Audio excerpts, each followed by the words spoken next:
നമുക്കിന്നൊരു beef fry ചെയ്തെടുക്കാം. അതിനുവേണ്ടി ഞാൻ ഒരു 1/2 കിലോ ബീഫ് എടുത്തിട്ടുണ്ട്. മുളക് പൊടി, മല്ലിപ്പൊടി, മഞ്ഞൾപ്പൊടി, കുരുമുളക് പൊടി, ഗരം മസാല ഇതെല്ലാം കൂടെ നമുക്കിതിലേക്ക് ചേർത്ത് കൊടുക്കാം. അതുപോലെ തന്നെ നമ്മൾ ഇഞ്ചി, വെളുത്തുള്ളി, പച്ചമുളക് ചതച്ചത്, കൊച്ചുള്ളി ചെറുതായിട്ടൊന്ന് ചതച്ച് വെച്ചിരിക്കുന്ന കറിവേപ്പില ഇതും കൂടെ നമുക്കിതിലേക്ക് ചേർത്ത് കൊടുക്കാം. ആവശ്യത്തിന് ഉപ്പും കൂടെ ചേർത്ത് കൊടുത്ത് നമുക്ക് നന്നായിട്ട് ഇതൊന്ന് ഇളക്കി യോജിപ്പിക്കാം. പകുതി നാരങ്ങയുടെ നീരും കൂടെ നമുക്ക് ചേർത്താം ഇതിലേക്ക്. എന്നിട്ട് നമുക്ക് നന്നായിട്ട് ഇതൊന്ന് കൈകൊണ്ട് ഇളക്കി യോജിപ്പിച്ച് 1 മണിക്കൂർ റെസ്റ്റ് ചെയ്യാനായിട്ട് വയ്ക്കാം. നമ്മളിപ്പോൾ 1 മണിക്കൂർ റെസ്റ്റ് ചെയ്യാൻ വെച്ച ബീഫ് എടുത്ത് കുക്കറിലിട്ടൊന്ന് വേവിച്ചെടുക്കാം. ബീഫ് അങ്ങനെ കുക്കായി വന്നിട്ടുണ്ട്. ഇനി നമുക്കൊരു പാത്രം വെച്ച് അതിലേക്ക് കുറച്ച് വെളിച്ചെണ്ണ ഒഴിച്ചു കൊടുക്കാം. കുറച്ച് തേങ്ങാക്കൊത്തിട്ട് കൊടുക്കാം. തേങ്ങ ഒന്ന് മൂത്ത് വന്നിട്ടുണ്ട്. നമുക്ക് കുറച്ച് വെളുത്തുള്ളി ചതച്ച് ഇട്ട് കൊടുക്കാം.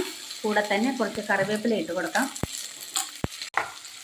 കുറച്ച് പെരുംജീരകം ഇട്ട് കൊടുക്കാം. കൂടെ തന്നെ കുറച്ച് ചില്ലി ഫ്ലേക്സും കൂടെ നമുക്ക് ചേർത്ത് കൊടുക്കാം. ഞാനൊരു ശകലം മഞ്ഞൾപ്പൊടി കൂടെ ചേർത്ത് കൊടുത്തിട്ടുണ്ട് ഇതിലേക്ക്. ഇനി നമുക്ക് വെന്ത് വെച്ചിരിക്കുന്ന ബീഫ് ഇതിലേക്ക് ചേർത്ത് കൊടുക്കാം.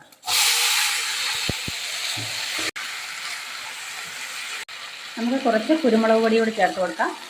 അങ്ങനെ നമ്മുടെ ബീഫ് ഫ്രൈ ഇവിടെ റെഡി ആയിട്ടുണ്ട്. ഇനി നമുക്കിതൊരു പെറോട്ടയുടെ കൂടെ നമുക്കിതൊന്ന് സെർവ് ചെയ്യാം. അങ്ങനെ നമ്മുടെ ഈസി ആൻഡ് ടേസ്റ്റി ബീഫ് ഫ്രൈയും പെറോട്ടയും ഇവിടെ റെഡി ആയിട്ടുണ്ട്. എല്ലാവരും കഴിച്ചോളൂ.